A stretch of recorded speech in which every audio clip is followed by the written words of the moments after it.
রোদ দেখেছো কিরকম ঠাটা পড়া? আমাদের কেন কি হয়েছে?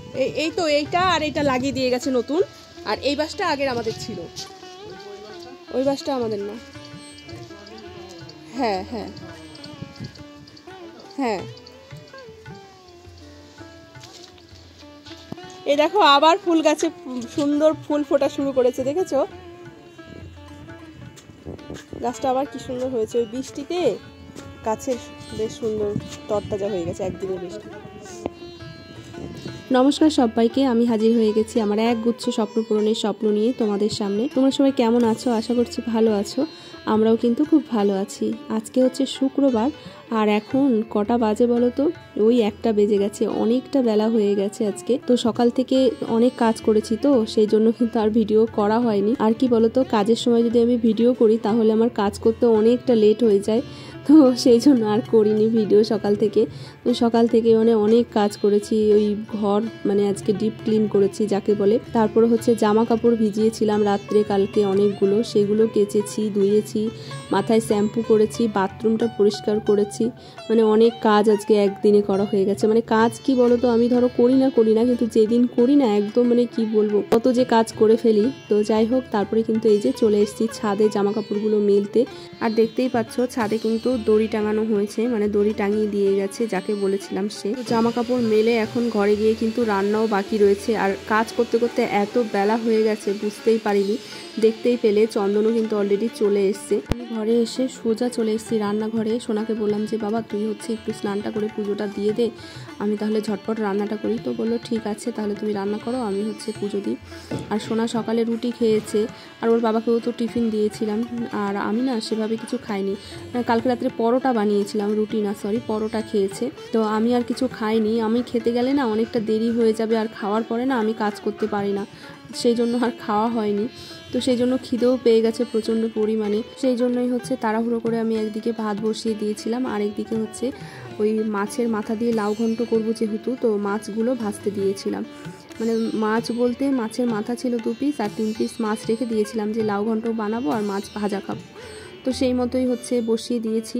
কিন্তু এই লাউ কাটতে গিয়ে যে কত টাইম লেগে গেছে, যেহেতু মাছের মাথা দিয়ে লাউ ঘন্ট বানাবো, আর ঘন্ট বানাতে গেলে না লাউটা একটু ঝুরি ঝুরি করে কাটলে ভালো হয়।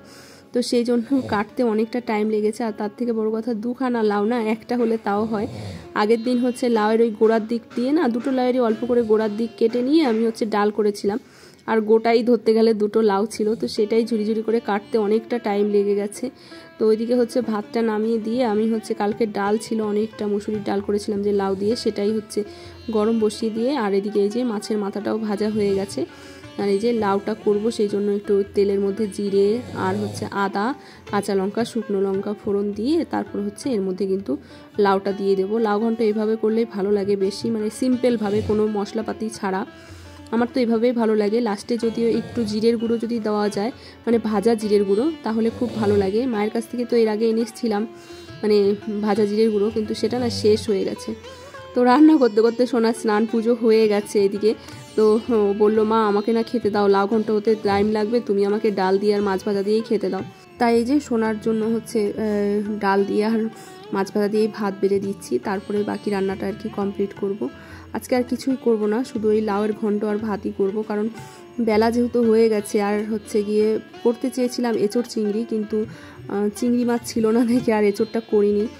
বেরও করেছিলাম ফ্রিজ থেকে সেই জন্য যে করব, কিন্তু তারপরে বেলাও হয়ে গেল আর চিংড়ি মাছও নেই। সেই জন্য ভাবলাম যে এই বেলাটা 3জনে হচ্ছে লাউ দিয়ে আর হচ্ছে ডাল দিয়ে আর তার মধ্যে মাছ ভাজা করেছি, এই দিয়ে খেয়ে নিই, তারপরে হচ্ছে বিকেলবেলা এঁচোড়টা করে নেব। তো সেই জন্যই কিন্তু এখন এই যে লাউ ঘন্ট প্রায় হয়ে এসছে। আবার ওর বাবাও বলছে আমাকেও না দিয়ে দাও, খিদে পেয়েছে প্রচণ্ড পরিমাণে।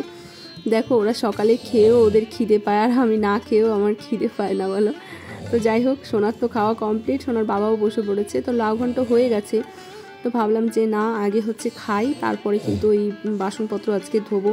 আমি যদিও বাসনপত্র সব সময় আর কি খাওয়ার আগে ধুয়ে রাখি, গ্যাস ফ্যাস পরিষ্কার করে কড়াই ফড়াই ধুয়ে রাখি, কিন্তু আজকে আর পারছি না, এত পরিমাণে খিদে পেয়েছে।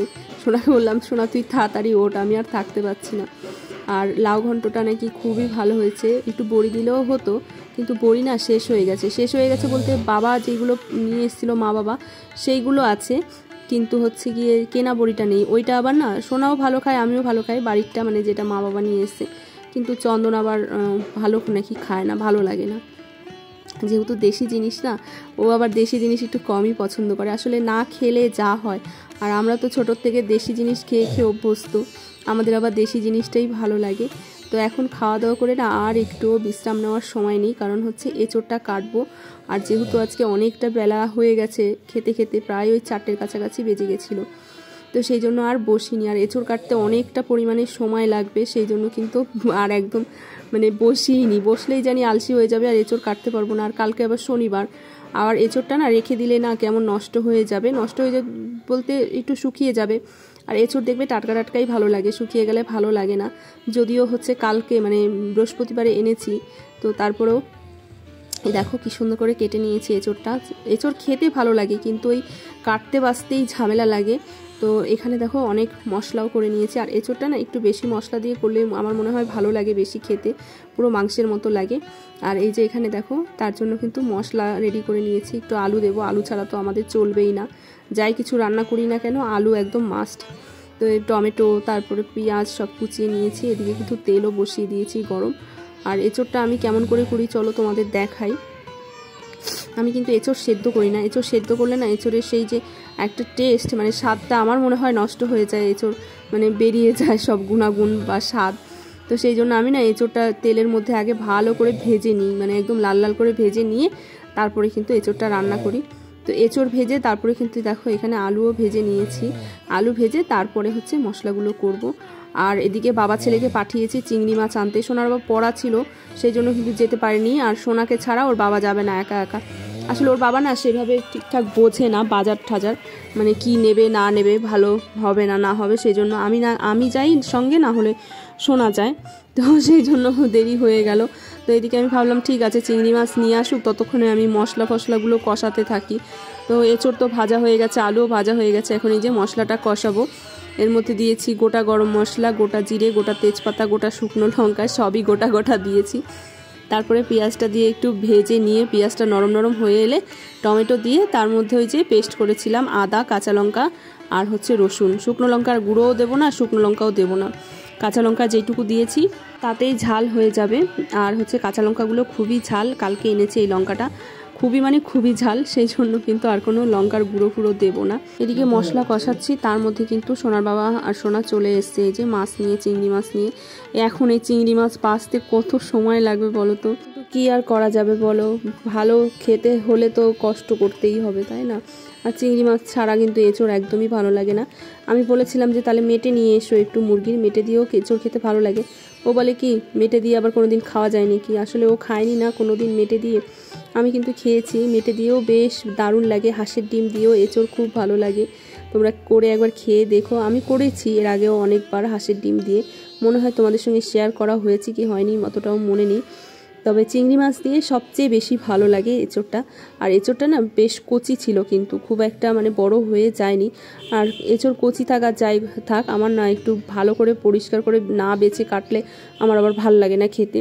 তো আমিত্তি নিয়ে এসছে, সেটাই আবার আমাকে খাইয়ে দিচ্ছে, বললাম যে একটু খাইয়ে দাও, বলছে খেয়ে নাও ঠান্ডা হয়ে যাবে, গরম গরম ছিল আমিত্তিটা। তারপরে আমি বললাম আমি কি করে খাবো, আমি তো মাছ বাছছি, তারপরে উনি আমাকে আবার খাইয়ে দিলেন।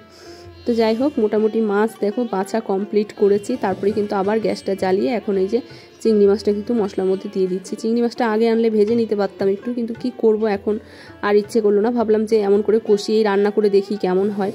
আমি এই প্রথম কিন্তু চিংড়ি মাছ কাঁচা এরকম রান্না করলাম, নাহলে কিন্তু আমি হচ্ছে চিংড়ি মাছ ভেজেই রান্না করি। কিন্তু তারপরেও না আজকে এঁচোড়টা এত টেস্ট হয়েছে কি বলবো, মানে বনি আর রিয়া খেয়ে তো একদম মানে কি বলবো, বলে দিদি মাংস দিয়েছো।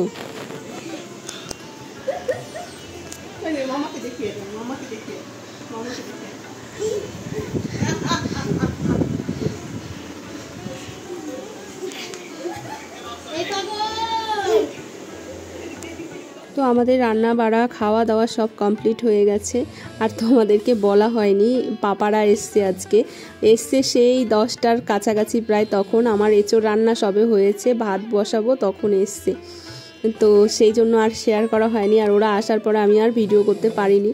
তো যাই হোক, এখন কিন্তু প্রায় রাত্রির 2টোর কাছাকাছি বাজে। দেখো 2 ভাই মিলে এই করে বেড়াচ্ছে, দাদার জামা পরে পাগলের মতো এঘর ওঘর করে বেড়াচ্ছে রাত্রির 2টোর সময়। তো যাই হোক, আমরা এরম করি। আর ভিডিওটা তোমাদের কেমন লাগলো অবশ্যই কমেন্ট করে জানিও। যদি ভালো লাগে লাইক করে দিও, শেয়ার করে দিও বেশি বেশি করে। ফিরে আসছি নতুন একটি ভিডিওর সাথে, ততক্ষণে তোমরা সবাই ভালো থেকো।